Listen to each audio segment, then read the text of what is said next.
Pemirsa, kriminolog Universitas Negeri Makassar Profesor Heri Tahir menilai apa yang diperbuat terduga tersangka merupakan kejahatan yang sangat serius dan mesti diberikan efek jera.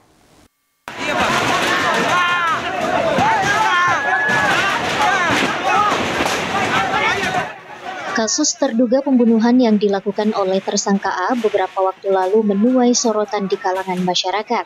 Kriminolog Universitas Negeri Makassar Profesor Heri Tahir menilai apa yang diperbuat tersangka merupakan kejahatan yang sangat serius dan mesti diberikan efek jera.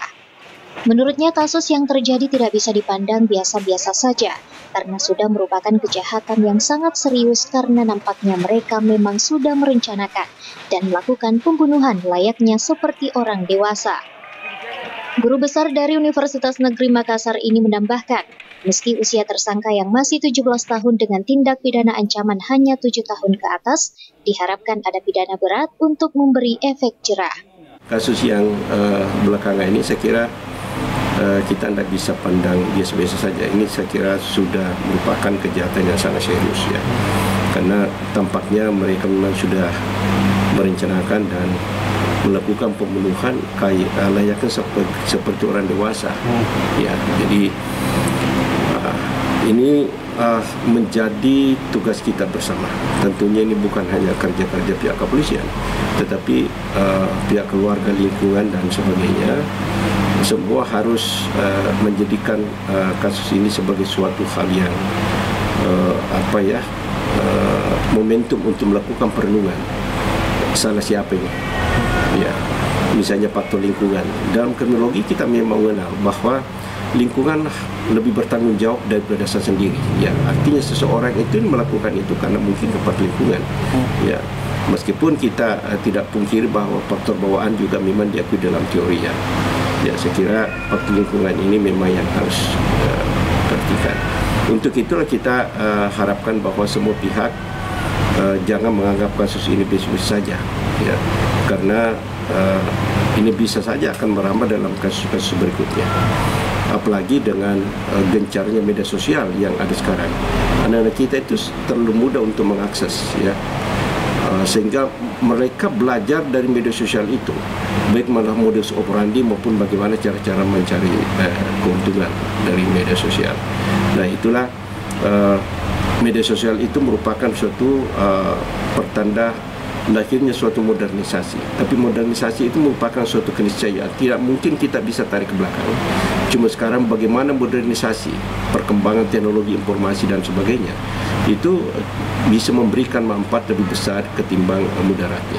Profesor Heri menegaskan kasus penculikan dan pembunuhan berencana ini harus diproses sesuai dengan aturan hukum yang ada, agar kasus serupa tidak terulang kembali. Ardi Jaho, Selebes TV.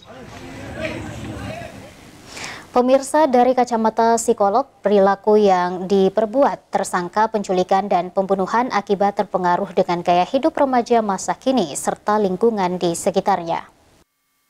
Nasib nahas MFS, bocah 11 tahun korban penculikan dan pembunuhan yang dilakukan tersangka A beberapa hari lalu menarik perhatian masyarakat. Hal ini dikarenakan para pelaku masih berstatus siswa sekolah menengah atas, namun sudah tega melakukan perencanaan pembunuhan secara sadis. Dosen Fakultas Psikologi Universitas Negeri Makassar Kurniati Zainuddin mengatakan, perilaku yang diperbuat tersangka penculikan dan pembunuhan akibat terpengaruh dengan gaya hidup di lingkungan sekitarnya. Ia melihat kebutuhan anak sekarang lebih banyak daripada anak zaman dulu, apalagi dengan gaya hidup tinggi. Untuk memenuhi kebutuhannya, biasanya seorang anak yang minim pengawasan orang tua dapat melakukan apa saja hingga melakukan aksi nekat. Ditambah lagi minimnya pemahaman dan literasi untuk mengetahui batasan tindakan yang diperbuat remaja, hingga bisa membahayakan dirinya sendiri. Sehingga orang tua dianggap perlu untuk selalu memberikan edukasi kepada anaknya. Kejadian tersebut agar tidak mengkhawatirkan banyak orang, terkhusus bagi anak-anak. Menurut Kurniati, mengimbau kepada seluruh orang tua untuk memberikan imun, dengan selalu perhatian dan memantau terhadap perilaku anak.